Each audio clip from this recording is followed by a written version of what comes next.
Hey everybody, this is John with the Active Towns channel, and I am super stoked to have a special guest here in Oslo. Hey everybody. Professor Piatkowski. How are you, Dan? Doing wonderful. I'm glad that you're finally in Oslo. Yeah. So we're going to go out for a bit of a bike ride here. Tell us a little bit about this neighborhood and what we are going to be looking at here today. Yeah. So this is the Sankthanshaugen neighborhood. So named because we're right next door to the biggest park in the center of Oslo.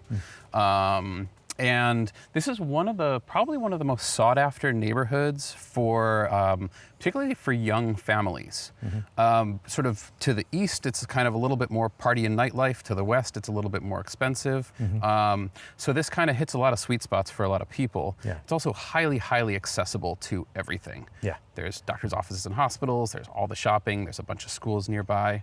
So I think what we can do is kind of, experience some of that accessibility. And I think the other thing that we can do, and something that I wrote about in the book, is how Oslo has been really successful recently because they put in some really good infrastructure, but they couldn't have done that if they didn't start with really high quality land uses. And by that I mean is like a lot of accessibility. So access to destinations, a lot of destinations that are close by, a lot of mixed uses and things like that. And so we're going to look at how there are all of these mixed uses and how slowly the city, well, faster than a lot of American cities, but how Oslo is kind of connecting those with better infrastructure that's really dramatically changing travel behavior. Yeah. And when we talk about accessibility, there's a couple things that come to mind, and one is obviously having meaningful destinations within walking and biking and transit distances to us, but it's also stuff like this cool little walking path that leads right up to my Airbnb where I was staying. I guess I kind of lucked out on the neighborhood I chose. Yeah, I think you really did. Yeah. And this is like the sweetest thing too. We've got this, little park bench here. It's a little triangle park here. Earlier today, there was somebody just kind of, he needed rest. He walks, but he was walking with a limp and he needed to take a break. And so he was taking advantage of this. And so these are just some of the wonderful things that I've just been enjoying seeing around the city. There's a sense of like humanity to it and really welcoming and thinking about, little cut through pathways, for active mobility and benches and little pocket parks. Yeah.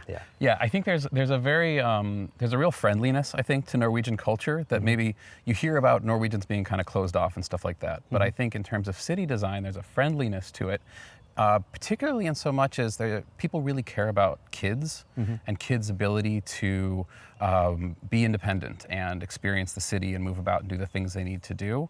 And so what that means is that the city has a lot of things that are child-friendly, and because they're child-friendly, by extension, they're kind of friendly to everybody. Right. And so I think that's another thing that we'll probably notice quite a bit. Yeah. Something else that the city has done that we'll look at is they have this program called Heart Zones, where around schools, they call them heart zones, and they're trying to reduce vehicle traffic, reduce people driving their kids to school and dropping them off and picking them up. Yeah. So they're adding really simple infrastructure in these heart zones. And the nice thing is that there's a lot of schools. Yeah. So you kind of, the heart zones kind of can get bigger and bigger. Yeah. And eventually the hope is that maybe they'll overlap. Yeah.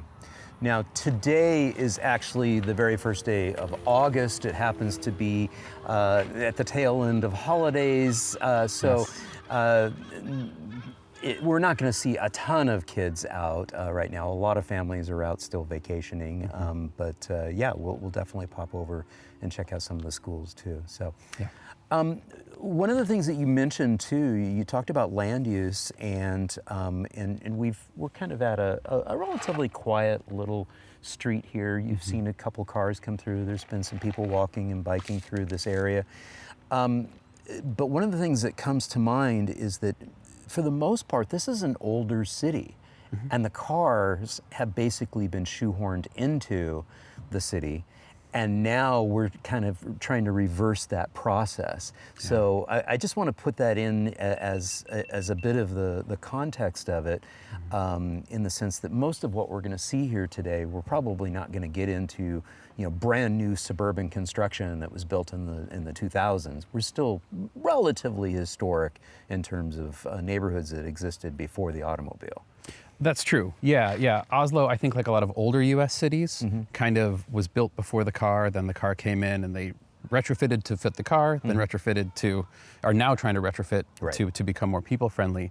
That said, if your legs are feeling good, we can kind of climb up the hill a little bit outside of central Oslo and see some of the newer construction where it's a little bit more auto-centric, but it's kind of at that, I think it's useful for an American audience because it's at that interface between more auto-centric planning to more human-centric planning. So if you're feeling up to it, we can head up there and check that out. Okay, well, maybe I should go get my my strap and attach to the back. Go for it. Yeah, there you go. I got 100% charged, so we're good. Cool, all right. So as I said, this neighborhood's great. We were lucky enough to find a rental here when we first moved here. Yeah. But it's also been, it's kind of a blessing and a curse because it's not a very affordable neighborhood. Right. So trying to make that work long time has been a process. So we're gonna turn right here. And if you look to your left, these buildings, this was like old workers' housing in I think it was built in like 1910, 1920 kind of thing.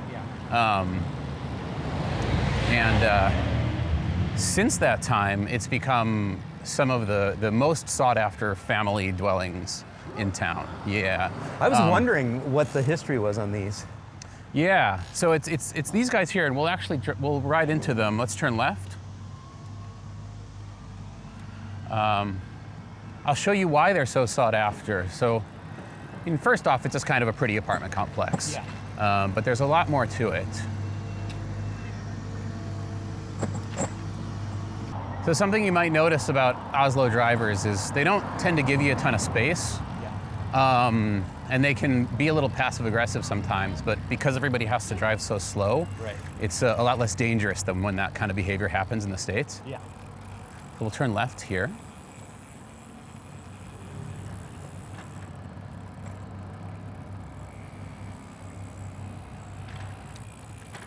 And I'm noticing too that... let's go right up here. Oh, for a perfect, sec. excellent. So right into these gates. Yeah. Ah, I see what you mean. Yeah, and so this is my old neighborhood, basically. Okay. But you can see how within these areas, it's so sought after, especially for young families, because you have playgrounds down here, and kind of everybody's sort of in the community together. Right. And it's really easy for you to have sort of build social capital, have eyes on the street, all those kind of good things. Yeah. That Jane Jacobs talked a lot about. Yeah. But it's not everywhere, and that's why these are so sought after. All these apartments are incredibly expensive. And remind us again, what was the history of these? These were old worker housing? These were workers housing built in the early 1900s. Okay. Workers for specific industry or just in general? Ask Johan. Yeah. I think, he's the guy who would know that better. Okay. Because I told him that I moved here when I first moved to Oslo. Yeah. And I was telling him how Norwegians are so wonderful and so friendly, because everyone here was really, really nice. And he kind of chuckled a little bit and he goes, yes, it's really nice there, but that's not like normal Norwegians. Got it. Yeah, so people kind of self-select for this sort of this housing setup. But yeah. Neat. Okay, so now we'll cruise through this way. All right.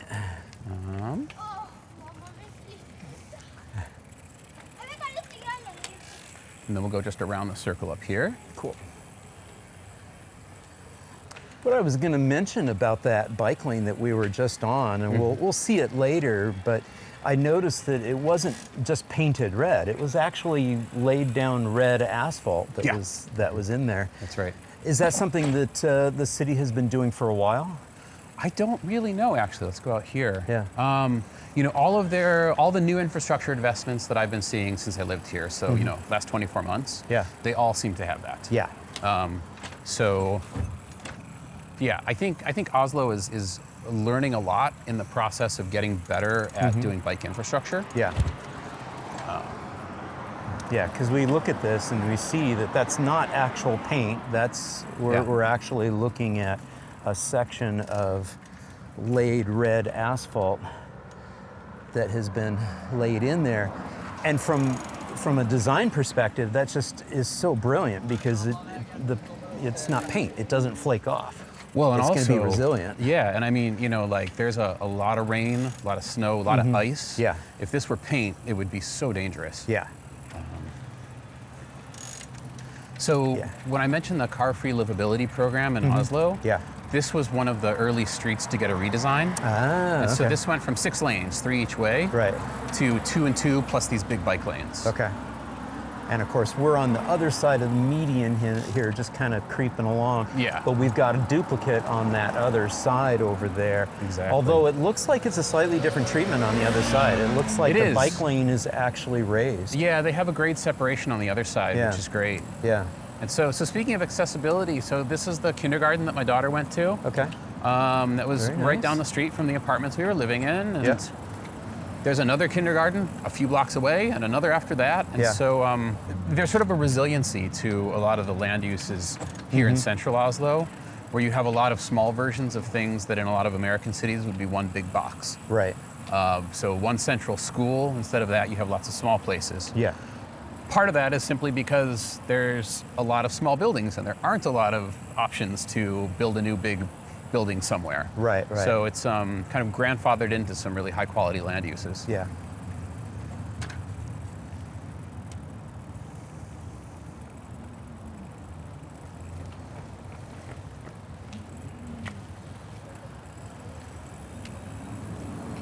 All right, so we'll cross up here so that we're no longer breaking the laws.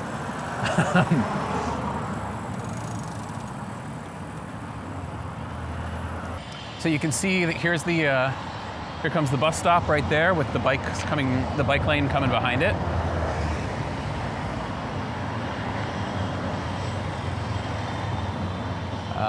This is the big hospital in Oslo. And we'll go up here.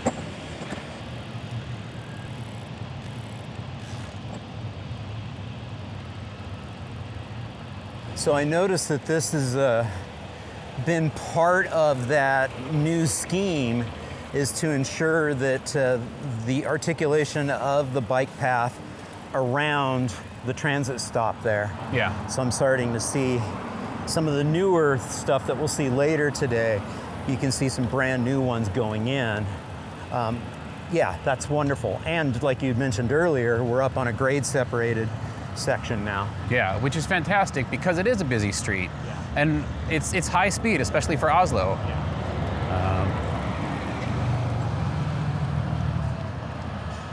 So we're gonna turn right.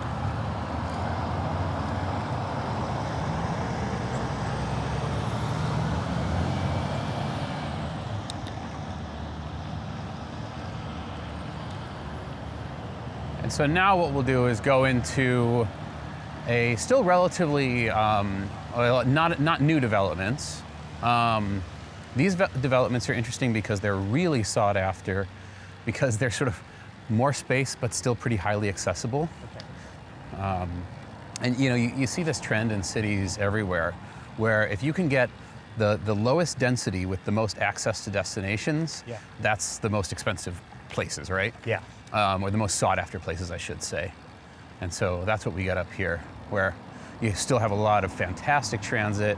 You can walk downtown in 20 minutes if you want to, but you also have more space, kind of a slightly more kind of suburban light living. Right. And if I scan over here, we've got trams running through grass. We always love seeing that. Love it, love it. But we do still have what would be considered sort of an old approach to a bike lane here. Yeah, this is definitely like first gen bike infrastructure here. Yeah. But keep in mind also, you know, the speed limit's 40 kilometers an hour. Yeah. So what is that, like 30 miles an hour? Yeah, I mean, it's still not all ages and abilities, for sure. But I have the confidence having seen what I've seen in the last couple days here, that Oslo is going to make this right. Yeah. They'll easily be able to create a protected bike lane here. And honestly, you know, once it's protected, then they keep it at 40 kilometers. Yeah. So if it's not protected, it really should be 30. Yeah, agreed. Totally agreed. Yeah. Yeah. Yeah. It was a big surprise being back in the US and driving or riding through suburban neighborhoods and being like, oh God, 30 miles an hour. Yeah. Yeah. The equivalent of 50 kilometers per hour here. Yeah. Yeah. So we're going to keep going straight up here. Okay. So you see these buildings up on both sides of us. They're kind of the same time period as what we just saw. Right. But it's certainly just sort of a couple degrees lower density. Right. Yeah, not as tall. Right. You know, there's more garage space kind of thing. Yeah. You know, and so when I said that the area we were just in was highly sought after, this is probably the most sought after. Got it. This is also one of the routes to get up to the mountains for a lot of riding, so that's why you see Okay. a lot of some sports cyclists as well. Yeah. And again, we're noticing almost immediately too a higher number of motor vehicles. Oh yeah. Compared to the neighborhood where I'm staying in. Yeah, absolutely. So yeah, you know, and this is just what happens. You get that kind of feeder effect of, you know, sort of when you allow for and make it easier to drive, then more people are driving. And the infrastructure's not at all different. The density is only slightly lower. Right. And so what that says to me is there's a lot of potential to get rid of a lot of this traffic. Right. So why don't you share with the audience a little bit of your story? How did you find yourself here as an American?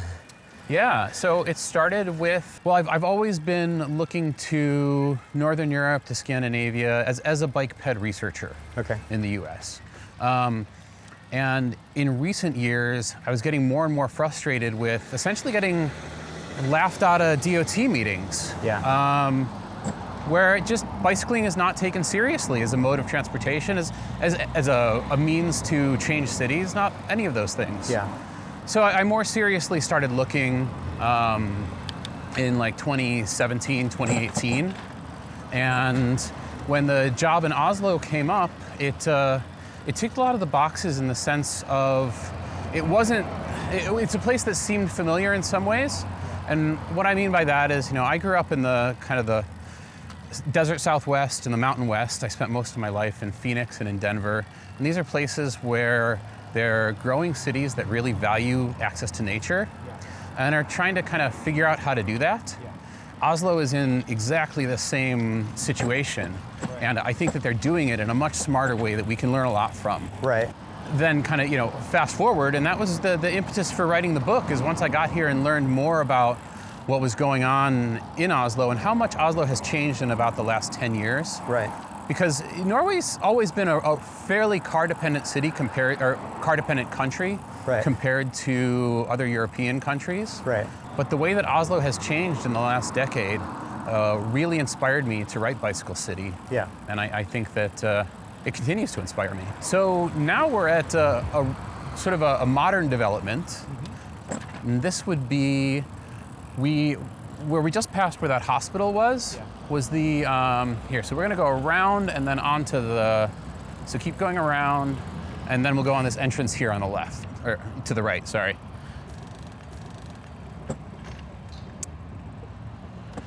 So where that hospital was Ring 2 around Oslo. And there's basically 3 rings of streets around Oslo. Now in 10 minutes, we just rode up the hill a little bit into, and we're at Ring 3. And Ring 3 is really where you transition from the much more human-scaled, human-friendly Oslo to a much more suburban and auto-oriented Oslo. That said, it's still, nobody does suburbs like the US. And there's no way that Norway doesn't have enough land to do what the US does. So when I say it's suburban here, it's a lot of attached units and stuff like that. So we can pause right here, actually. So even though this is Ring 3, and I mean, you can see this is pretty high traffic. You know, this is a lot of regional traffic, passes through Oslo this way. You have kind of more suburban living here, but you still have apartment complexes and multi-story units. But then if you look at that ridgeline right there, that's the end of Oslo. That's when you get to protected forest. Right. So, you know, in the way that some cities in the US have tried to do growth boundaries, right, Oslo has done a really good job of it. Yeah. So that's what I mean partly when I say that nobody does suburbs like the US, and Norway just doesn't have the space to do it, because between living space and the limited land for agriculture, and then either preserved forest space or just space that's too rocky and too, you know, too mountainous to do anything with, there's not a lot of room.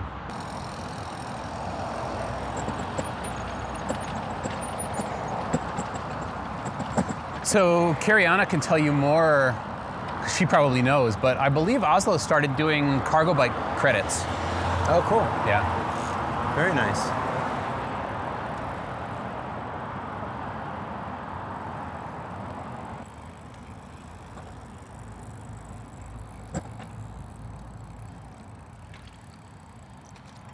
Yeah, so you're just saying, you know, that it's important to understand that the suburban context is not unique to North America, but the way that we've been doing it is somewhat, you know, unique in the sense that it's really been gobbling up land. In the context that we have here in Oslo, as you mentioned, you've got some geographic features, you've got mountains, you've got this desire to preserve the wilderness and the open space. It makes me think a lot about Boulder, Colorado. Absolutely. And where you have that growth boundary, and likewise, that means that there's a lot of pressure on affordability and housing and a shortage of housing. I get the sense, having been here a couple days and seeing the amount of construction going on with regards to building more housing, that's a pressure that Oslo as a city is facing, is needing to get more housing built. Yeah, absolutely. There's it's a real challenge. I mean, you know, every city in the world essentially is in a housing crisis right now. But yeah, Oslo is really struggling with that. One thing, you know, when you mentioned Boulder, and yeah, I absolutely think about Boulder with their growth boundary. But one of the biggest differences is Boulder has a growth boundary that's essentially a donut. Everybody lives outside of it and drives in every day and drives out every night. Yes.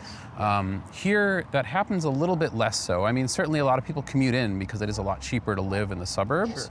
Sure. Sorry, when I say suburbs, I guess I should say exurbs, because suburbs. Really far out. Yeah, but like suburbs, I think denotes really low density, and I think a lot of the development that happens outside of Oslo is not necessarily low density. Okay. You know, it's kind of, it's more on the scale of like Northern Virginia would be, those kinds of places. Well, and speaking of Boulder too, I mean, it's important to realize that in a North American context, with a lot of our cities, we have the specter of single-family housing zoning that has artificially suppressed the amount of housing that, you know, many of those desirable cities are, you know, that's putting a lot of the pressure on housing. We're not seeing that here because we are seeing quite a bit of density and a welcomeness and an openness to add more meaningful housing, including in more dense neighborhoods.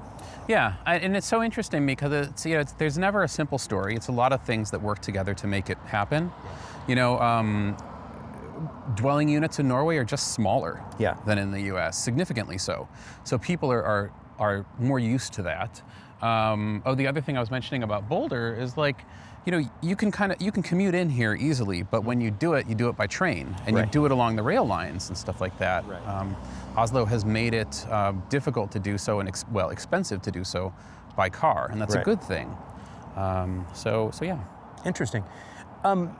Having just come back from the Netherlands, where commuting by train is a normal thing on a daily basis, Yeah. and about 40 to 50% of the people who arrive to the train station are arriving by bike. Are we seeing a little bit of that bike train connection happening with a lot of meaningful trips, whether they be commute trips or other trips?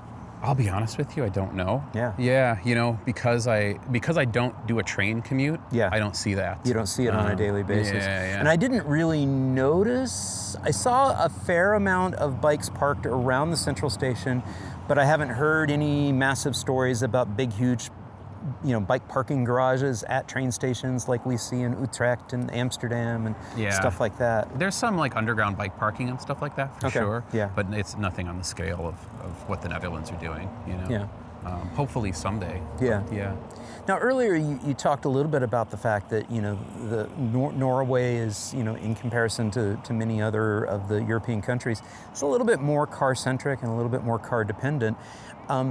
But again, I like to always remind that the car's only been around 120 years. So people obviously got around, and Oslo was a significant, powerful city, before the car. So clearly, we are trying to get back to the future, in terms of, back to what we had in the past a little bit.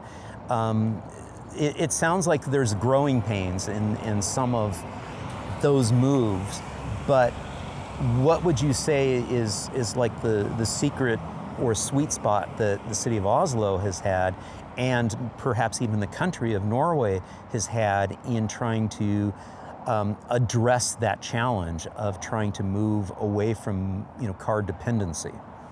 Yeah. There's so many. There's challenges everywhere, and I think what Oslo has been able to capitalize on is, because of the relative scarcity of land and the relatively strong development rules and regulations about protected land and those sorts of things, they've been grandfathered into a mindset of preserving land. Right. And it doesn't work all the time, but in trying to build accordingly, and so trying to build for a little bit better, a little bit more density, a little bit more efficiency, and the car doesn't fit with efficiency. Right. It doesn't fit with density at all. And when I say density, you've been riding around Oslo for the last couple days. It's not that dense. Right. So I think maybe that's another thing that when I talk to American colleagues, or I guess when I talk to community members in the U.S., they get really nervous about the idea of density. Right. Why do you think it's a scary word?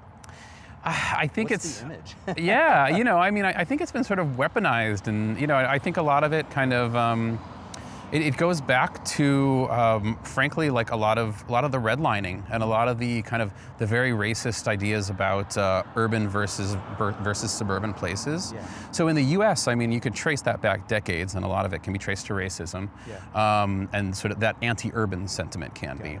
But here it's they don't have that here. Yeah.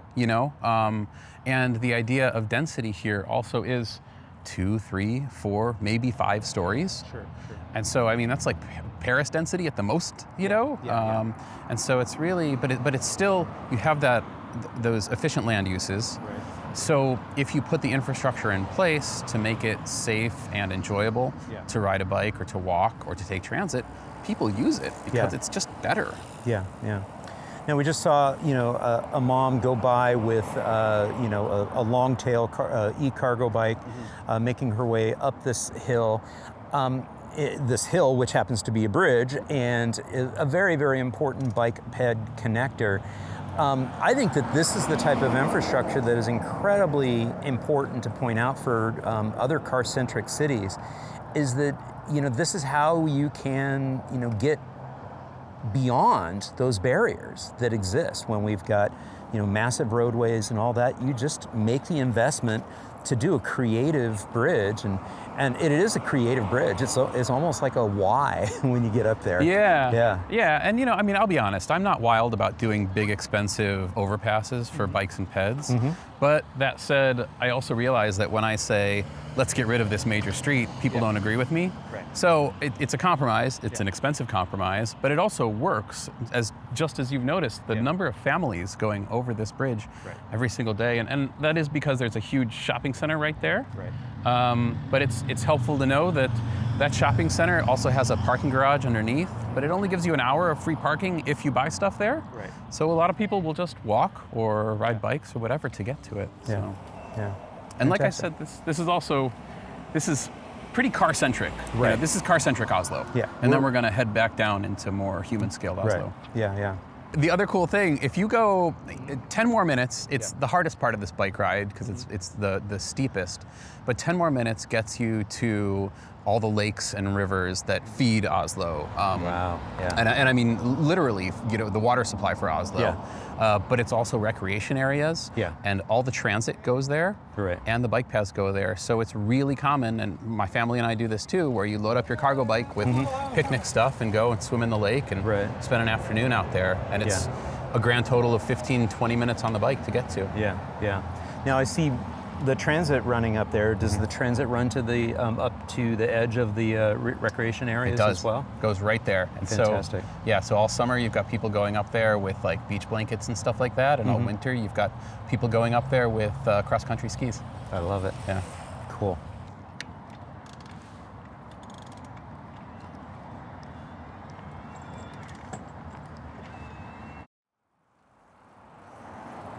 I mean, this is really the whole point, you know, what we see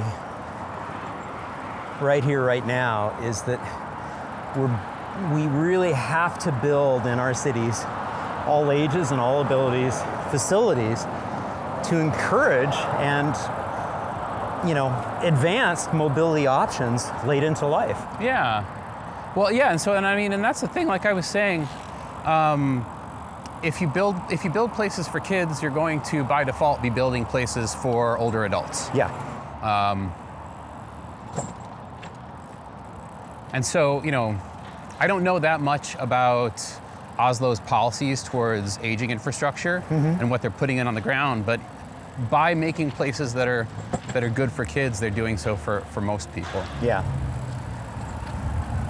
I'm also seeing a good integration of bioswales and greenery next to a lot of the active transportation infrastructure.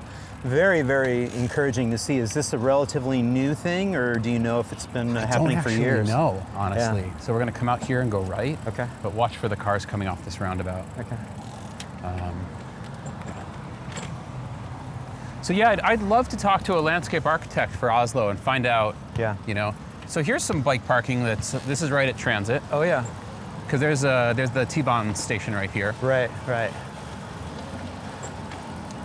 And I see we got the bike share station right there too, that location. And the other thing, so that big shopping center we just went by, it's also a sports stadium. Okay.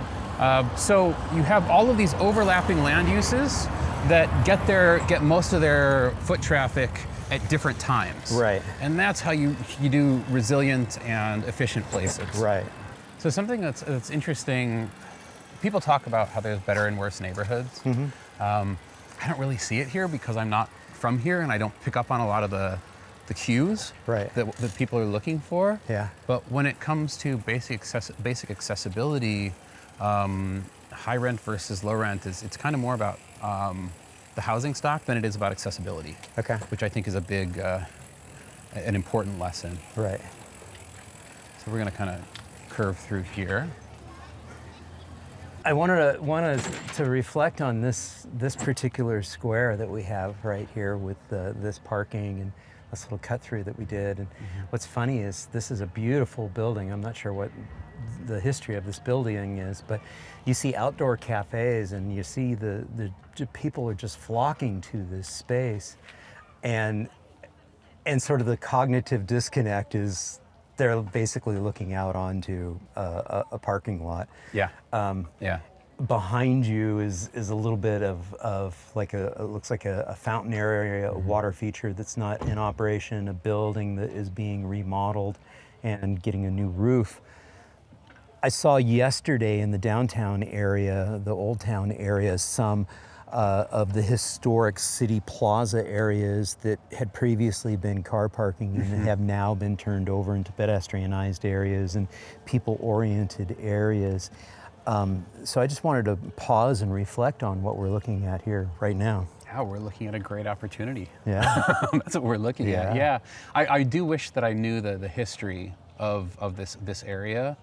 But yeah, I mean, I look at this and I see the same thing that you see. Is I see this fantastic cafe. I've come here many times before on my way to that shopping center we were just at, and it's like, what are you guys thinking? Yeah. You know? Yeah. So One would think, I mean, and even this parking area is not being, quote unquote maximized. I mean, they're apparently continuing to try to maintain a flow of traffic through here, and so they're really not even storing things efficiently either. yeah, yeah, and Very, very interesting. I totally agree. And I think my hope is that it's something that they will get to as sort of things progress, because I think, as Oslo has already seen, there's so much hunger for good places, and when you put good places in, they're immediately successful. Yeah. So getting back to your day job and what you're doing at the university, talk a little bit about your students and who's signing up for your program, coming into the program. What are the types of things that you're talking about there? Maybe you're talking about stuff like this. So we are, in fact, talking about stuff like this, and where we just were, there was a lot of construction, and that's one of the things we're talking about. Is, again, like, how do you balance those competing goals of livability, human-centered places that are close to nature, but also with growth and development. And so that's the kind of thing that we spend a lot of time working on, looking at case studies of some of the neighborhoods to the east that you rode through yesterday, and then also places like where we just were at that shopping center. Our students, so I teach in a international master's program in urban mobility, and our students are primarily Norwegian, or students who are maybe not Norwegian but live in Norway. Okay. And so we do the teaching is in English.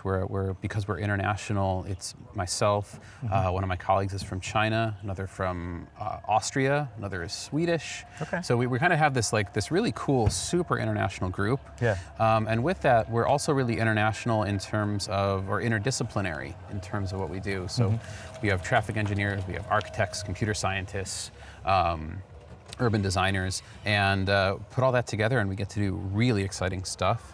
I just became part of a project where we hired a student to work on cargo bike urbanism. And as we've seen, all the cargo bikes here really inspired that grant application.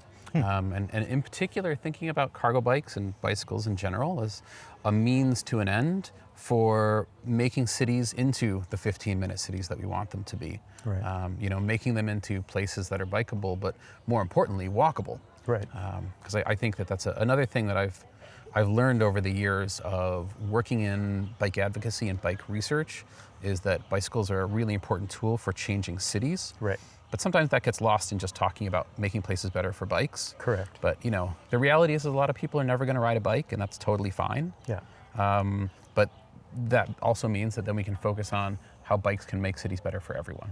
And that's a little bit of the zeitgeist of your book that you reinforce several times in the book, is that it's not about making our cities bike friendly. It's really about how the bike as a tool, whether it be this tool here as a parent mobile or otherwise, is a powerful tool to help make cities more livable. Absolutely.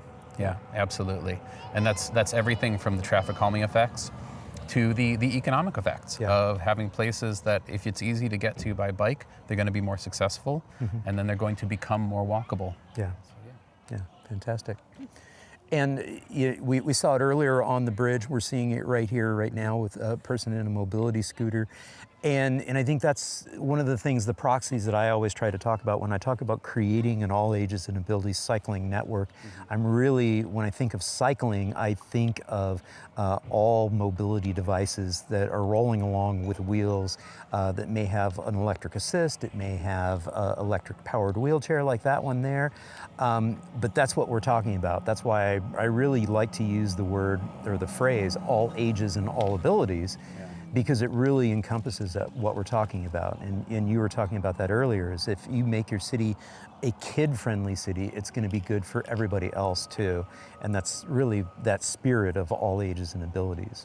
Absolutely, yeah, and I think you bring up a really good point too about thinking beyond just bicycles. I get really frustrated because when we talk about micromobility, it tends to just mean e-scooters. Right. We talk about bicycles. Maybe we're also talking about cargo bikes, but that's it. Yeah. We don't within transportation planning. We don't have a word for mobility scooters. Yeah. We don't think about or talk about these other transportation devices that so many other people use, and frankly need more than I need my bike. Right. And so, I guess I've seen some places people try to use micromobility, and I've done it myself as more of a global term for everything that's sort of smaller than a regular sized car. Right. But I think in general we need something better to talk about all the things, because there's more and more of them, and they're just, it's a really exciting time, I think, to be in transport, because everything smaller than a regular sized car encompasses so many new and growing modes. Yeah, definitely. Are we blocking your way here? Sorry. Here we go. There you are. Yeah, and really what we're seeing here in the city, and just the high number of families that I'm seeing out and about, it's just the tip of the iceberg, because really, just like what I saw in Stockholm last week, there's more people riding there than makes sense. Yeah. That there's riding there. Yeah. There's more people riding here than actually makes sense.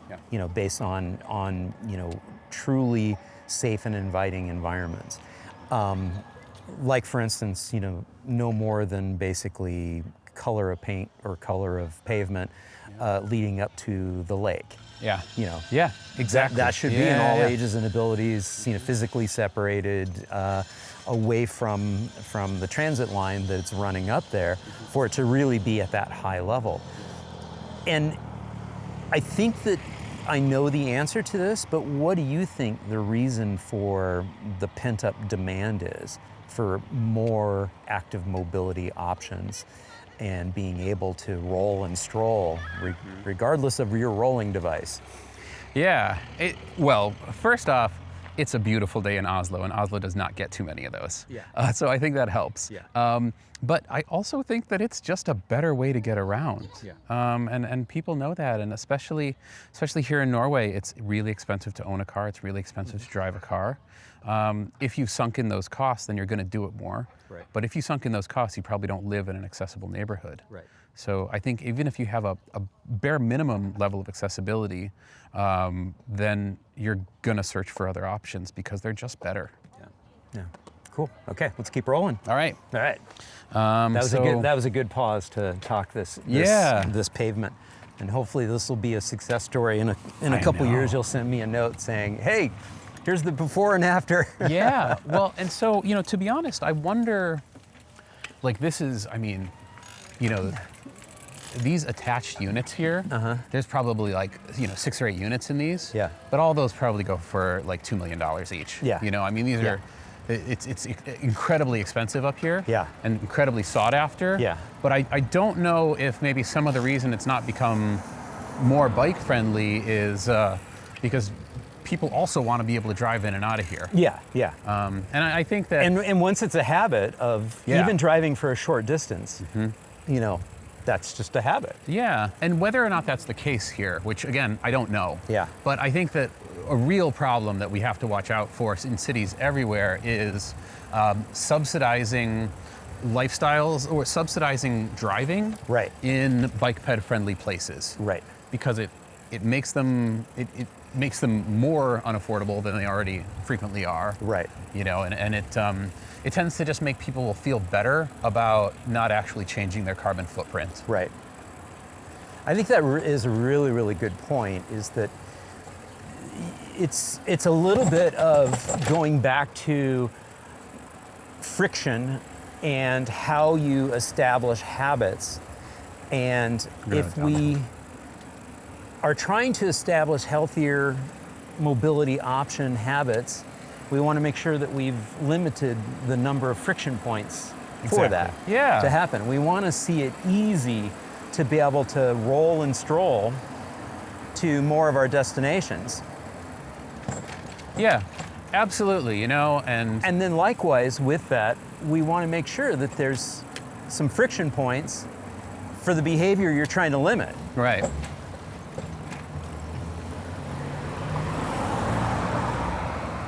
You mentioned it earlier that one of the friction points in general in this country and the city itself is that it's a very expensive prospect to own a motor vehicle. Yeah. And so that's a friction point. What are some of the other sort of frictions that the city has set up that help to encourage people to choose a more active mobility option, a more sustainable mobility option? Yeah, so I mean, the other kind of big, if you're talking about carrots and sticks, the other big stick would be parking is expensive and hard to come by. Yeah. But then when you talk about carrots, everywhere we've been, even the more kind of auto-centric parts, still have better bike infrastructure than a lot of places. Right. And also still have really good transit access. Right. And so when you're talking about carrots, well, first, I guess, carrots are probably the thing that has to be there first. Right. You know, if you just start punishing people for driving, people are just going to get mad because you're messing with how they get around. Yeah. Which I totally understand. Yeah. So I think the carrots, having the carrots in place, and by carrots I mean great transit. Yeah. Like really world-class transit. Yeah. And then pretty good bike infrastructure. Yeah. It means that the options are right there. Right. And it also means that, you know, you see your neighbors doing it and you see your friends doing it. And so there's fewer barriers there too, and like you don't have kind of the tribalism, I suppose. Right. So we're circling back to where we started now. Yeah. Over here is a cemetery, and I didn't know this, but apparently everyone has the right to a plot when they die, but because of the limited land available, that's only for like 40 years or something like that. And then if you want it longer than that, you have to pay extra. In other words, you're going to be joining some other folks. Yeah, exactly. Yeah, it'll be a party. It's a party. Yeah, which is great. That's what I hope for. Yeah. But all of these areas too, you know, I mentioned that my kids' kindergarten is really close to this, and so there's also a school garden that's kind of near here. And so all of the kindergartens go here, they take the city bus or they walk, all weather, all year round. Yeah. And so all of these places, again, have multiple purposes, at multiple times a day, at multiple, you know, stages of life. So are what you're saying that the cemeteries are actually kind of treated a little bit like parks? Yeah, I think so. Yeah. Okay. Kind of green space area, kind of stroll through. Yeah. And I mean, more so. Norman Garrick took me to a cemetery up in Zurich. Same thing. Oh, did he? Yeah. Okay, cool. He says, they like to go and walk there. Well, and so then if you across here is another green space that is actually, it's basically called a school garden. Okay. And so all of the schools have a plot there. Yeah. Okay. And it's fantastic. So we're gonna go up here. Hello.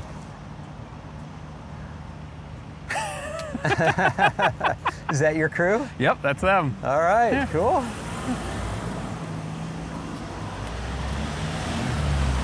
We'll pause and say hi. Yeah, definitely. Or they might, well, let's see if they jump on this bus. Okay.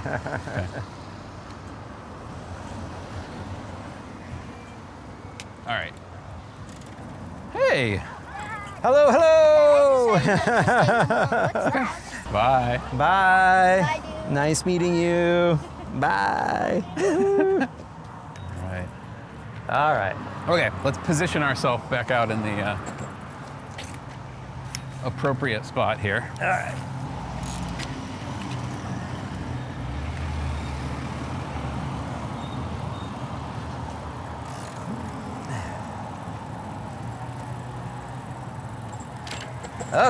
Okay. And we're rolling again. Yeah.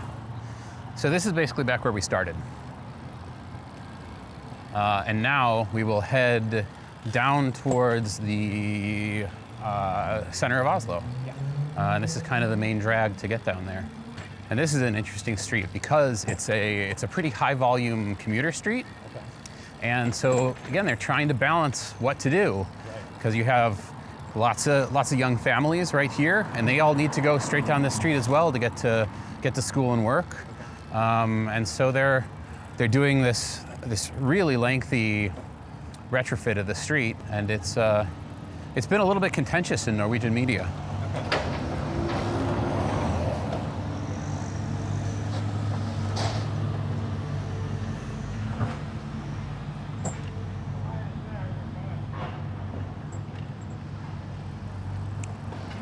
And I think the thing that's interesting is it's been contentious for the same reason it's contentious in the US. Right. People don't want to lose parking and people don't want to pay for it. Right. So it's like, that's another thing that I'm happy to see that and happy to hear that. Yeah. Because there's this idea that like, oh, well, you know, the other side of the ocean, everybody's just different, you know. Right. Bicycles runs in their blood. And it's just not the case. Yeah. Once you allow car dependency to take hold, it's a powerful machine. It starts to create that culture of drive everywhere for everything. Exactly. Especially if the infrastructure and other incentives have been set in place that encourage that behavior. Yeah. Yeah, and honestly, also, I mean, once you leave Oslo, it gets pretty car dependent because you have lots of small communities that are separated by lots of big mountains. Yeah. So we're kind of at this really cool intersection here. We've got an older kind of style bike lane that's really not separated by anything other than just the color of pavement. But we're looking across the street towards this big, beautiful park. What's the name of the park again? Sankthanshaugen? Yeah, Sankthanshaugen. And we're talking about the fact that the majority of people who are riding their bikes for meaningful purposes are choosing to use the bike lane, even though they're mixing it up a little bit with motor vehicle traffic. And you were making the point that it seems like the majority of the people who are using the trails and network in the park tend to be more recreation and sports, oriented. They're running, they're biking. Maybe the kids are learning to bike over there. Talk a little bit more about that culture of, kind of feeling like that's for recreation. Yeah. So, well, first off, I mean, so from where we were at that shopping center, it's straight downhill, and you can get here in probably 10 minutes. Right. And you're cruising at the same speed as the cars. Right. So this is a really popular route for also people on bikes getting to work every day. Right. But then I don't know how. There's certainly a distinction between recreational riding and utilitarian riding, but it's not nearly as strong here as it is in the US. Okay. But I think what is really strong here is, right now this is the very end of summer holidays. There is a very strong culture of recreation in general. Right. And in particular, outdoor recreation. Right. You're trying to take advantage of the fact that you have sunshine. Yeah. and also, especially after a really, really wet spring. Yeah. And I mean, and in the winter, it's also trying to make the best of darkness and cold. Right. But yeah, it's a cultural thing here in Norway, this whole outdoor lifestyle thing. Yeah. I'd like to emphasize that when we are looking at linear pathways, and especially if you're looking at rail trail type conversion types of things, that we try to broaden that viewpoint of not looking at them as just for recreation, of ensuring that we have good connectivity to the neighborhoods around there, and we see that there can be a lot of people who use them for daily utilitarian purposes. And so one of the things that I love about the parks, the network of parks, the chain of parks that exist in Amsterdam, is that every single one of them has an ultra-wide paved pathway through it where people will choose to get off of the street. Even though they have a protected bike lane on the street, they'll choose to get off the street so they can get away from cars, get away from the tram noise, and be able to ride through the park, so there's that connection with nature.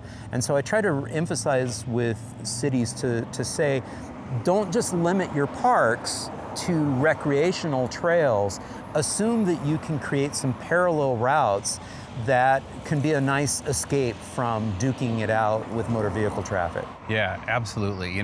The sign of a good city for people is one where you can get lost walking or riding your bike and not be stuck on a highway. Yeah. you know. And when you mean lost, you mean get into nature. Yeah. Well, but I also mean it's like, you know, if you make a wrong turn in a lot of cities, suddenly you're on a street with no bike lane, and you're really in a dangerous setting. Yeah, you don't want to be feeling like you suddenly, you know, like you're on an island and all of a sudden the only thing you have around you are very hungry great white sharks. Yeah. Well, and like that's what the Dutch do so well, is like they build a lot of redundancy into their network so that people and bicycles can get everywhere and not have to worry about which route is for which thing, and you know. So it's that's why they're decades ahead. Yeah. You just used the magic word that I love, is a redundancy of the active mobility networks. Yeah. Because that's exactly what that is when you have a parallel park route right next to a protected bike lane. It's like that's a redundancy of that. And so, you know, for somebody who maybe has their young children with them, you know, on that particular ride, and it's like, you know, let's take the park route, and maybe we'll stop and play in the park as we're making our way home. Yeah, well, and it's recognizing, like, you know, if you're one of the super fast guys bombing down this hill going to work in 10 minutes, you don't want to be mixing it up with parents with their kids learning to ride, and they don't want to be mixing up with you, you know? And so it's really building a high quality active town, as you say, requires that, and it's it shouldn't be considered optional, I think. And we did see that exact example that you just mentioned with the gal, with the youngster. She had her own little bike, mom had her cargo bike, and they chose to go into the park. You know, for all we know, that was a utilitarian trip and is not a recreational ride.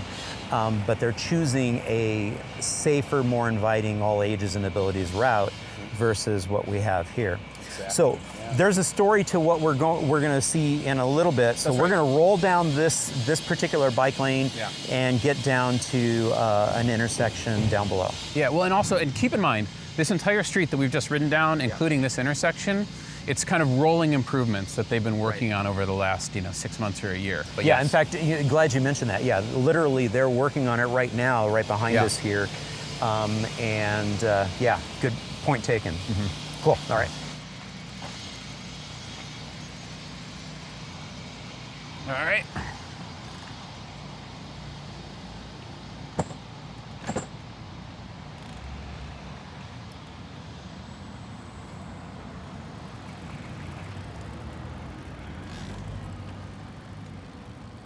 I am curious about the 40 kilometer per hour speed limit. It's something I haven't run across much in Europe. Yeah, I think that the pressure is building towards making Oslo 30K across the board. But essentially there's a few routes like this that are still thought of in that kind of old style car centric, we need to have our arterials to move cars fast kind of mode. Which is a little bit of a cognitive disconnect, because we see driveways here. Oh yeah. Continuously. Yeah, absolutely. Yeah. And there's a school 1 block that way, and there's a school 2 blocks that way. Yeah. So there's really no reason for it. Yeah.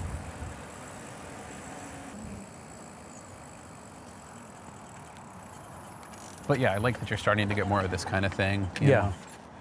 We've got this kind of laid in place. We're scanning over here, and this is all brand new infrastructure right out here in front of us. And we've got some fresh red asphalt being poured in the distance. You'll see a transit stop over there. And we'll see a little cafe here where I've had dinner the last 2 nights. Yeah. Very nice, yeah. That's funny, so we're gonna go this way? Yeah. That's one of the few sort of kind of American style brew pubs. Yeah. So let's go right in here. Yeah, I mean, this is so new, I didn't even know if it was open yet. Yeah, well, it's not. Yeah, but okay. It's at the stage that I think is perfect for us to talk about. Right. So we are at a really, really exciting point right here, because we are at a brand new red asphalt bike lane that's being poured. We've got it moving around the transit station, which is, again, best in class type of maneuver here. We see the duplication of it, the mirror image of it over on the other side there. We are seeing the use of these very modular granite palletized pieces. You also see pavers and the granite that has been installed here in this new sort of triangular little plaza area here by this other cafe. It looks like a pizzeria. And before this was here, this was there was a big dumpster right here for recycling and stuff. I don't know where they moved it to because you still need to have it. Yeah. But this certainly looks prettier. Yeah, it looks, and who knows what they're going to actually do with it. We do have the old bike station, bike share station there that's decommissioned at the moment. But this is pretty world class right here. This is kind of what we're talking about. This street is still 40 kilometers per hour though. Yeah. So it's 40 kilometers per hour, grade separated. We do have some physical separation. It's not perfect. I already see things that I can, like look at and say, why didn't you make that continuous elevation? And why isn't that a raised crosswalk right there? Yeah. Yeah, no, I agree. And I have to catch myself because I do that too. Yeah. The first thing I notice in something new and fancy is the flaws. But then I have to be like, you know what, look, this is much better than what it was. And we have to celebrate our successes here because this is huge. Yeah, it is. Yeah, so. And this is a steep hill. I've climbed up this hill a couple of times already. Yeah. Getting up to this neighborhood and being able to be on a physically grade separated, protected bit of infrastructure is huge. Yeah. Especially when you're climbing. And when you've got buses and everything else. Yeah, absolutely. Yeah. Yeah, to get to your point, you can really easily see here this is all recreational, the biggest park in Oslo, essentially, in the center of Oslo, and then you have all of this for getting to and from downtown. Right. So I think it's helpful to see both for sure. Yeah. But yeah, I think that's about it. Okay, cool. Let's do it. Mm-hmm. I guess. Okay.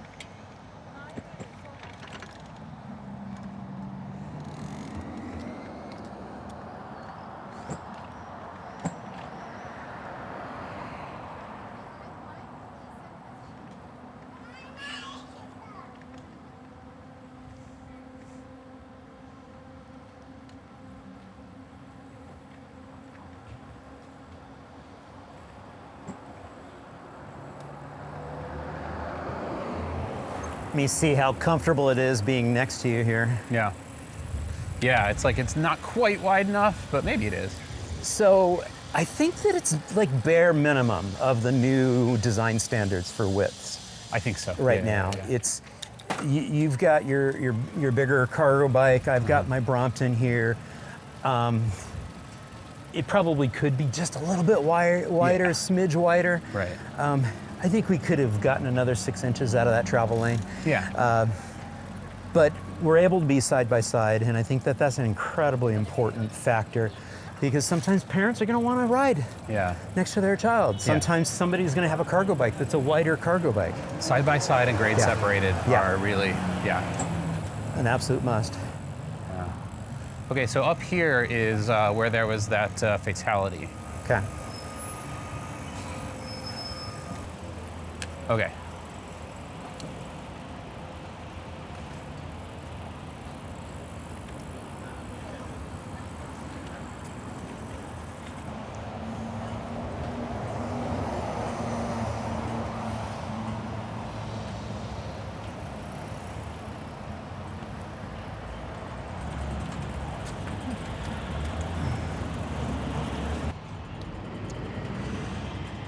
So, I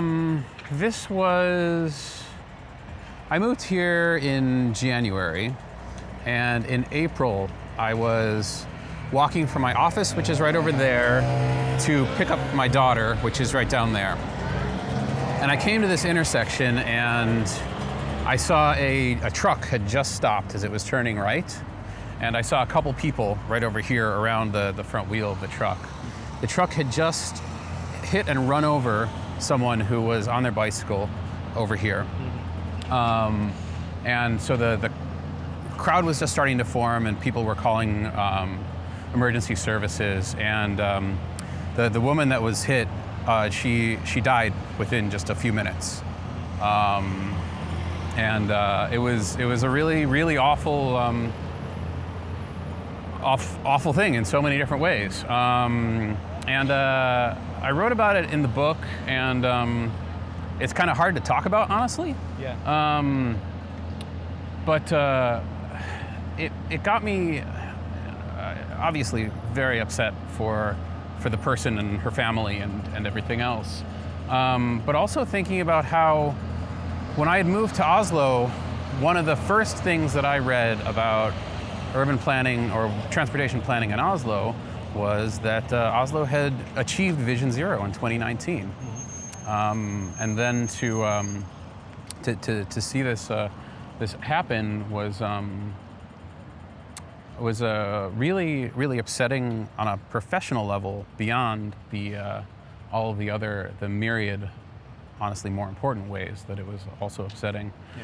But it made me think a lot about when I was writing the book about being careful of kind of utopian thinking, being careful of thinking about things in terms of black and whites, thinking about things in terms of easy goals.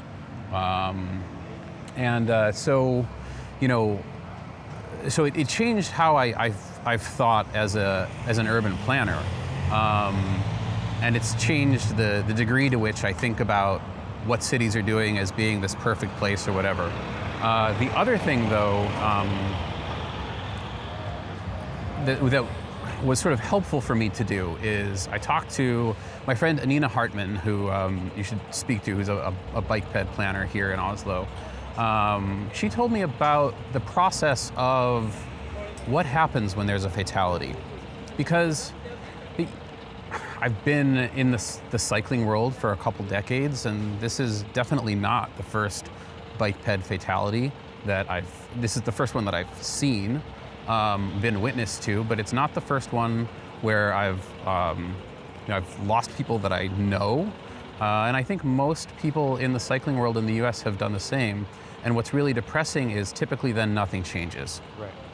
But speaking to Anina, what she started saying was the process of what happens, what gets activated when there's a fatality here in Oslo.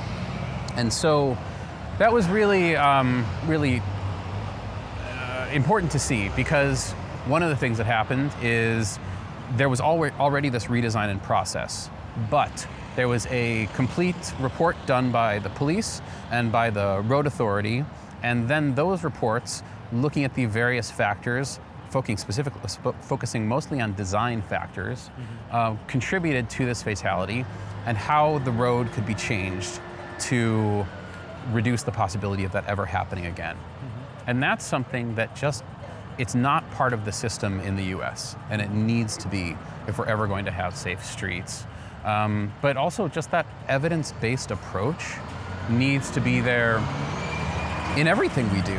When we're talking about our cities and we're talking about our planning, and when I was writing the book and I was looking at the evidence of Oslo, trying to apply it to other places, I hope that kind of carries over as well, because I think a lot of times the things we do in our cities we take for granted, or we do things because they might look cool or sound cool, whereas we need to be focusing on having systems in place where we're using good evidence and we're evaluating what we do, and then we're changing it and we're building on it from there. That's to compliment the Dutch again. Something that's really great about Dutch planning is that they're not very, they don't really get nostalgic about their cities so much. And so they're really happy to, if an intersection doesn't work or only kind of works, tear it up and redo it. Right. And make it better and keep changing and keep evolving and keep iterating. And so yeah, all of those things are things that I've been thinking about, and I think about when I look at this intersection.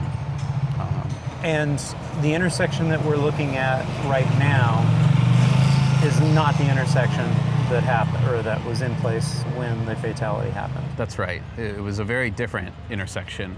You did not have this cutout, first off. Yep. The bike lane was not color separated. There was no grade separation. This was also, I want to say it was 4 lanes up and down. I could be wrong about that, but I'm pretty sure it was 4. Or it was at least 1 and a turn lane. That's the recycling. That's recycling, guys. Yeah. North Americans love to see this happen. Yeah, this is how trash gets picked up. Yeah. He's banging that around to make sure he gets all the bottles out. Yeah. There are entire videos, YouTube videos, all about trash being picked up here in Europe using this mechanism. It's brilliant. What ends up happening is we see far fewer bike lanes being blocked by trash bins and far fewer piles of trash just laying about your cities.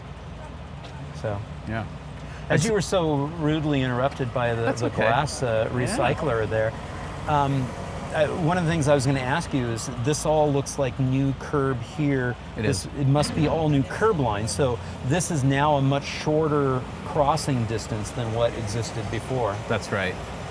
Yeah, and while you can't turn right on red, I think there was an actual turn lane as opposed to a bike lane that went all the way up. So we're probably like almost standing on the edge of what used to be almost like a right slip lane. Close. Yeah, so it was basically straight along there. Yeah. Again, cities don't do slip lanes. Don't do right turn slip lanes. Just stop. Just stop doing that. Yeah. All you're doing is encouraging faster motor vehicle movements, which result in fatalities and serious injuries. And just looking at the reality of having a much shorter crossing distance too, getting back to what we were talking about before, with an all ages and abilities approach, and a shorter crossing distance can make a huge difference for an elderly person, a person in a mobility device. Yeah, absolutely. Parents wrangling kids. Yeah, all of these things, exactly. Yeah, so it's shortening those distances, reducing speed limits. Again, there's no reason for it to be 40 kilometers. But yeah, whatever you can to lessen the likelihood of a fatality occurring or a crash occurring at all. Yeah.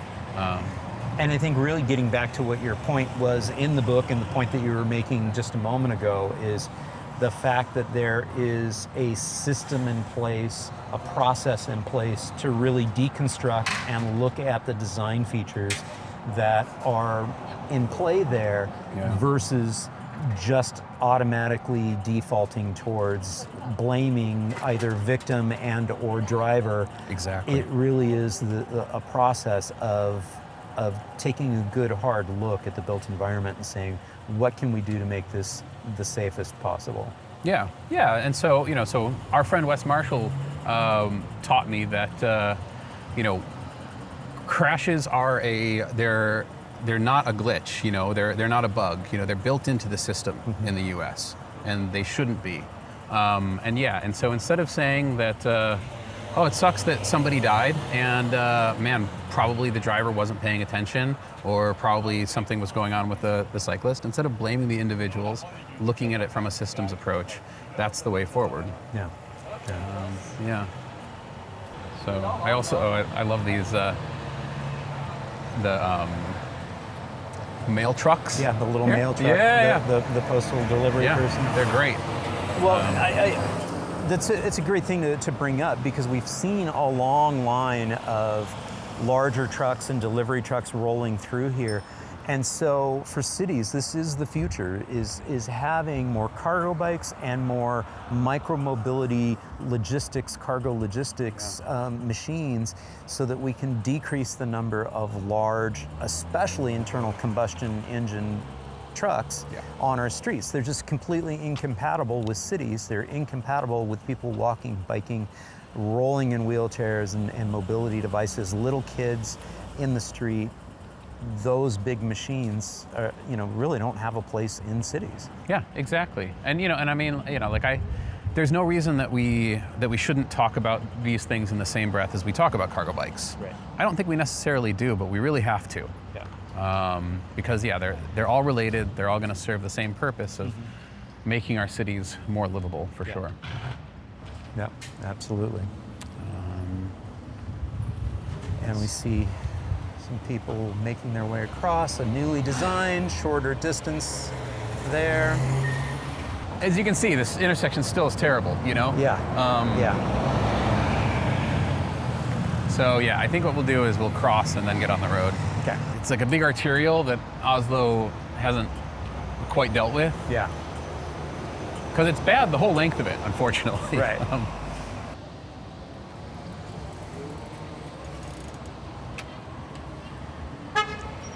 In addition to the e-bikes, it's clear that people are really taken to using the scooters too. Oh yeah, they're super popular. Yeah. There's also, I mean, this is also kind of a student area. Yeah. So I think that helps, but yeah, they're really popular.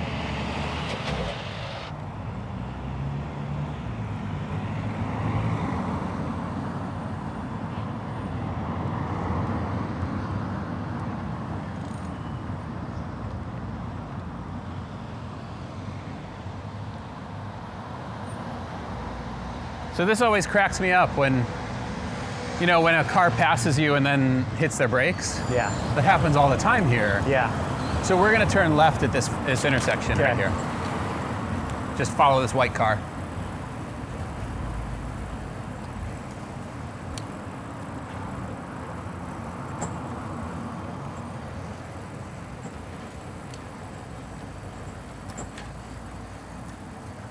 Hey, let's talk about this real quick. Yeah.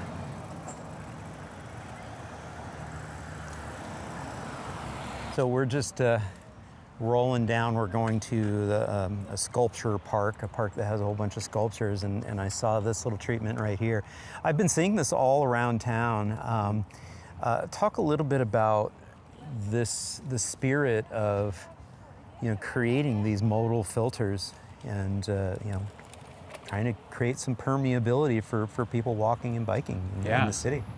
Yeah, these little cut-throughs are fantastic because what you have is a space where vehicles can't get through, but cyclists and pedestrians can.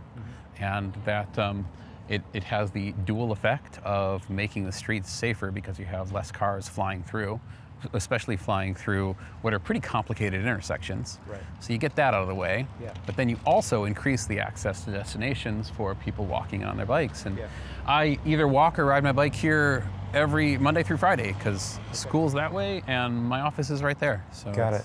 Yeah.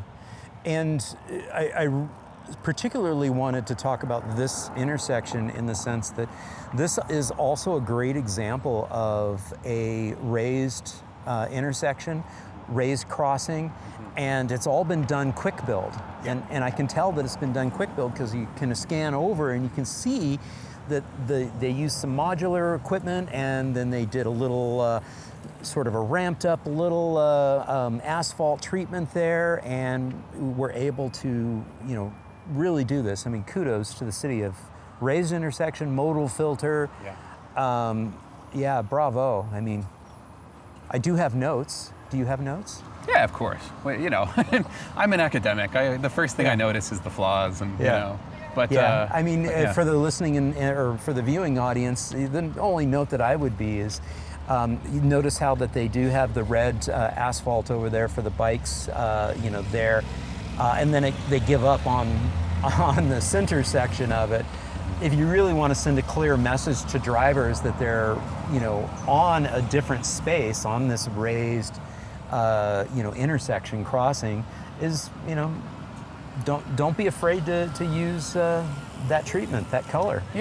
Yeah, I agree. Yeah, you know, I think it seems like, you know, through things like this and through the things we've just seen, I think the what's happening here is sort of like in the building confidence phase. Right. You know, trying things out. Does this work? Well, then let's try the next step from there, and the next from there. Yeah, so, and this doesn't look new. This looks like it's been around for, you know, quite some time. I suspect it's been around the whole 2 years you've been here. Yeah, definitely. Yeah. And it'll be good to ask Anina about this, because something that is frustrating when you're walking, the cars have to yield to you. Right. When you're riding, it's really iffy, you know?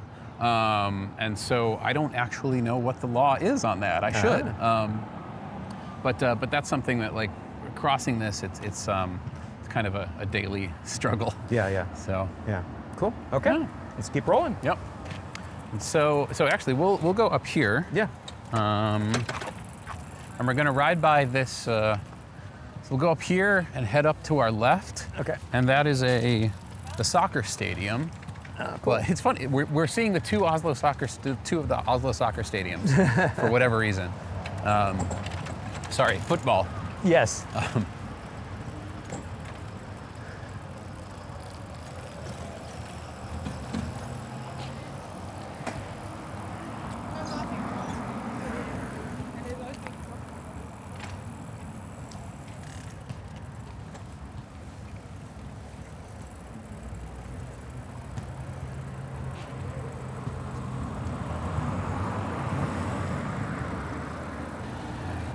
And so this will be an interesting intersection for you to check out up here.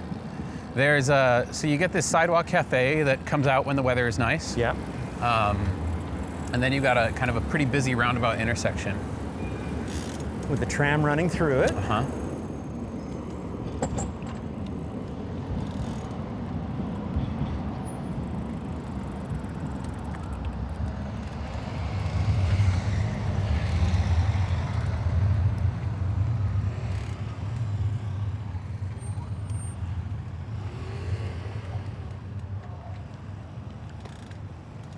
And so then we will take, we're going to go across.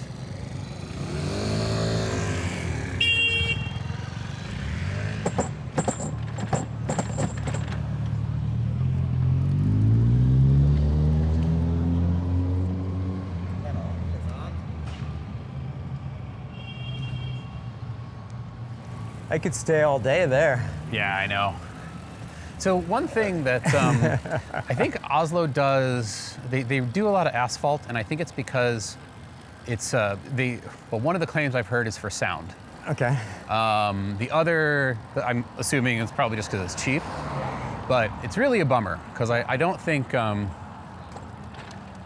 think other cities are doing better with trying to build new stuff with old character. Yeah. And Oslo just doesn't Do it as much. Yeah, it just doesn't seem to be a priority. Yeah. There's I think I saw some yesterday of using pavers, Yeah. but yeah, not as much. And then, you get stuff like this that always bothers me. Appearing and disappearing bike lanes. Yeah. So, okay, thank you, but what's the point? Right. So we're kind of going off to the side of that busy street that I was telling you about. Uh-huh. But one of the reasons for that is because we're 2 blocks one way from where we were and 2 blocks from where we're going. Okay. And you have these great parks in the middle. Yeah. And as you can see, again, it's summertime. Everybody's out Yeah. trying to soak up as much of that as they possibly can. Yeah. And it's great, in January or February, if even the smallest patch of sun comes out, 10 people will be crowded into it. Yeah. All right, so we will turn, I think the next street we'll turn left on. Yeah, sorry, Oslo's pretty hilly, so you're getting a workout today.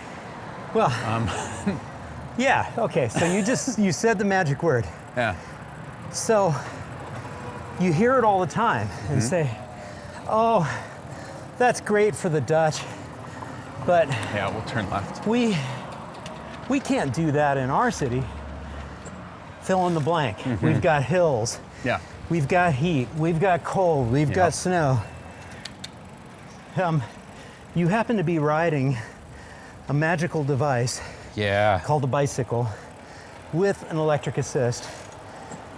I mean, talk about the power that, that electric assist is bringing to people here in Oslo of flattening these hills. It's incredible, So in Nebraska, I took one of my kids to school on a bike with a rear trailer.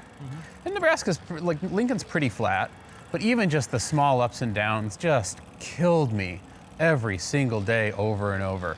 Here, I can put both my kids and a day's worth of like picnic gear onto the bike and head straight up hills and not break a sweat. Yeah. It's just incredible. And not even, and aside from that, it's year round, getting to and from work, doing everything. I ride more because the e-bike makes it easier. Yeah. And that reflects what the research says. And it also underscores the fact that e-bikes don't mean you're getting less exercise. Right. Typically they mean you're getting more because riding is less of a chore. It's more fun and easier. Yeah, you're doing it more frequently. Yeah. The net effect. Yeah. So now we're getting into that part of the city that is much fancier, as you can tell by the vehicles, but also you get kind of this main shopping street, which let's just walk, I think.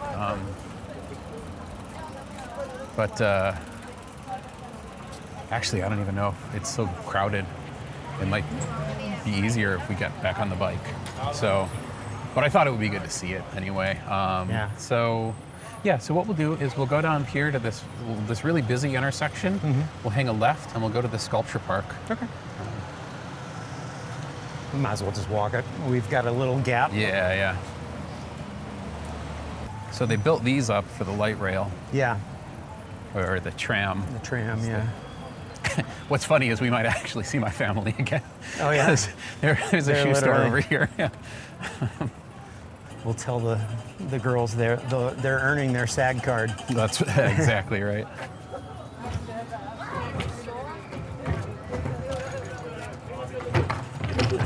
All right, let's hop back onto the road.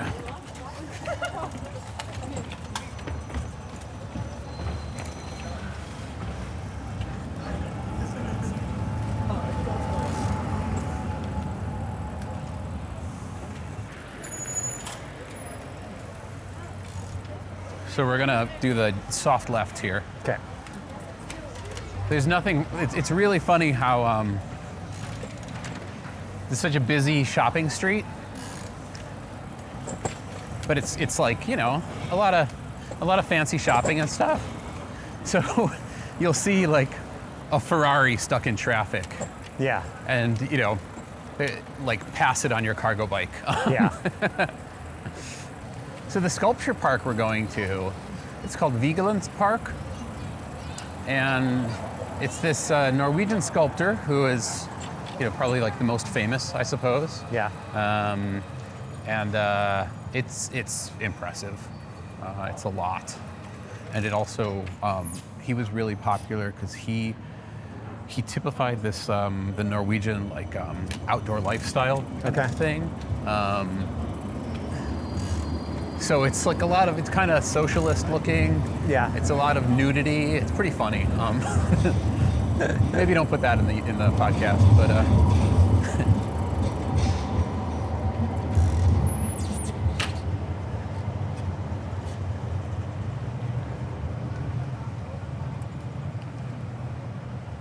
But here's probably like the biggest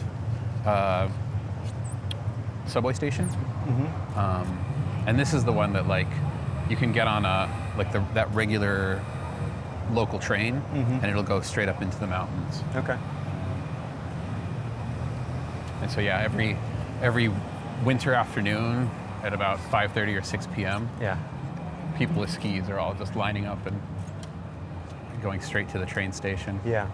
How far do you have to go to get to some serious downhill skiing? Oh, not that far. Okay. Yeah.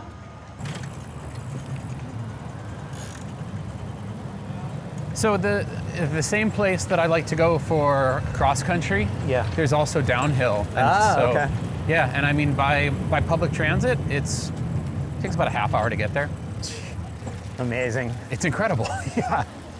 But I mean, Denver's, potential, the Front Range potential is just, it's so there. They just need to get the train really happening. Yeah, and they've been talking about it since I lived there. Oh, they've been dicking around with it for decades. It's such crap, and I feel like unfortunately the ship has sailed for Phoenix. I don't see that there's a lot of hope. But Colorado at least is pretty progressive, but they just can't get their act together. Yeah. You should watch the new video from Ray with City Nerd. Oh yeah. He did Phoenix. Oh really? Yeah. So Ray is an awesome guy. Yeah? I love him. Uh-huh. I've had him on the channel, and I've actually sat on a panel with him at the Strong Towns National Gathering. Oh, cool. 2 years ago. Uh-huh. Really good guy, and he does a good job on his content. So Nice. highly recommend his channel, and highly recommend his Phoenix video. Yeah. And he did visit Tempe. Oh yeah, because you went to that. What's that place called? Cul-de-sac. So I went there. And What'd you think? I mean, I saw yeah, your it's- video, but no, it's freaking awesome, man. Yeah. You know, it's one little blip, but you know, Ryan's got some good ideas, and the fact that it's served by transit is huge. And I made 4 videos. One of me riding from the train station or the airport to the location. Oh yeah, I watched that one. Yeah. Yeah. Then I also rode back too. And riding back was easier and more comfortable. Okay. Yeah. Yeah. So I guess when I pass judgment on Phoenix, I haven't lived there for so long that. Yeah, nice red clay tennis courts.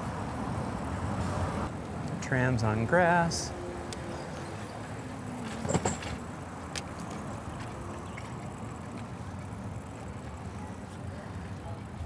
Okay. So this is it. This is it.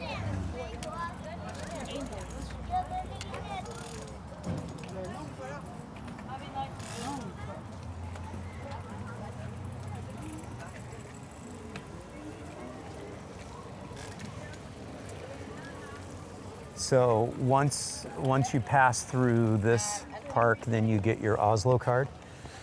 I don't know. I think It's this your is Oslo residence card. No, I think. See, I think this is the place that everybody goes to. Yeah. So, I mean, this is probably low on the list of requirements for your Oslo card. I think probably going up to that shopping center, you get your Oslo card. You get your that's Oslo the real. card. Yeah. For riding up there. Then Yes, you get exactly. It. Yeah. But this place it's massive and. Yeah. This is a bike tour. This is awesome. Yeah.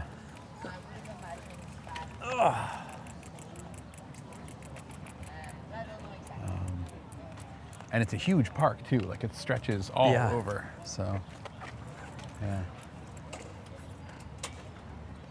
Fantastic. But yeah, here we'll head. They're gonna take them to this thing called the Angry Baby. Okay. So you got to see that. It's like the famous. The famous.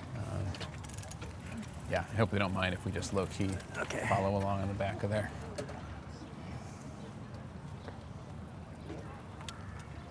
So the Americans in Norway has their July 4th party at this park. Oh wow. Yeah, it's a wild experience because like Americans in Norway Democratic Party has a tent. Yeah. And so does the Republican one. Yeah. And like, it's so strange, you know. It's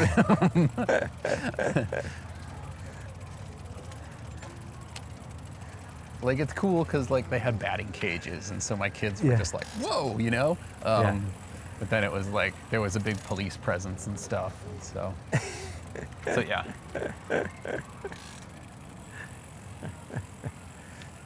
And again, opportunities for sun. Yes, Got to get your sunbathing in. absolutely. Yeah, There's unfortunately. there's an awful lot of white Norwegian skin out here burning. Yeah. Skin cancer is a problem in this country. Yeah, you know, it's the whole like land of extremes, you know?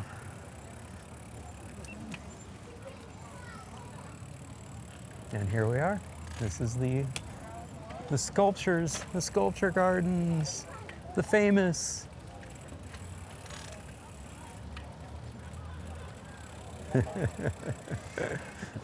And it's a bike riding experience, apparently. Yeah. Yeah. Yeah. I mean, nobody's yelled at us yet, so. No, we're just following this tour. That's so. right. But we are going to be very patient with our pedestrian friends. Absolutely. Yeah. Yeah. This is not a transportation corridor. So right there is the angry baby. Okay. Oh yeah. Yeah, and for some reason, I don't actually know the story. Everybody wants the picture with the angry baby. Yeah, and I think it's like good luck if you hold its hand or something. yeah. But I think its original hand was actually stolen, so then they put a new hand on it, which... It's pretty funny. Yeah. That's hilarious. So Dan, thank you so much. John, thanks for coming to Oslo. Yeah. Come back soon. You got a groovy city. I think so too. I feel really happy here. Yeah, your adopted home. Yeah, that's right. Any final parting thoughts for the audience, either about Oslo, your book, anything else? Yeah, I don't know. Buy the book. And then, yeah, I can't really think of anything deep to say, but maybe that's the parting thought is making cities people-friendly and bike-friendly is not that complicated. So I think that maybe do what you can in whatever place you are, because it always helps. Yeah. I think that that's one of the things that is important to note about your book too, is you lean into the fact that, you know, it again is not about becoming a bike-friendly city. It's about how the bicycle as a tool can help on the quality of life measures and help make cities more effective and more livable and more lovable. And that's something that we can build coalitions around. That's something that we can get communities engaged with. Any thoughts on, you know, what you've been seeing now that you've been, you know, here in Norway for a while? How do people, you know, engage, and how does community engagement, you know, get going? Yeah, I mean, I can't speak much about the community engagement piece because I'm not terribly involved in it, but you know, what I can say is that the benefits for everybody are very clear here. Yeah. You know, the way the city has improved for everyone is just so clear and so obvious that it really is not just about bikes. And so yeah, I think, maybe the other piece to that is it's such an inexpensive investment to use space a little bit more efficiently. You know, be a little bit more redundant in your land uses and things like that. So yeah. Yeah, and I'm glad you mentioned that too, because you know, a lot of times we hear, oh, but that, you know, the millions of dollars for the bike lanes. It's like, it's pennies on the dollar. It's not very expensive. Yeah, maybe it's $1 million. Yes, you know? yeah. Compared to the $300,000 highway interchange, or $300 $3 million yeah, highway exactly. interchange. Wow. Again, thank you so much. Thank you. Appreciate it. Again, hey, thank you all so much for tuning in. I hope you've enjoyed this episode with Professor Piatkowski. Again, Dan, thank you so very much. Folks, if you enjoyed this, please give it a thumbs up, leave a comment down below, and share it with a friend. And if you haven't done so already, be sure to subscribe to the channel. Just click on that subscription button down below and ring the notifications bell. And we'll be back soon with another episode. This is John signing off by wishing you much activity, health, and happiness. Cheers. And again, just want to send a huge thank you to all my Active Towns ambassadors supporting the channel financially via YouTube memberships, YouTube super thanks, as well as making contributions to the nonprofit and joining my Patreon. Every little bit adds up and is very much appreciated. Thank you all so much.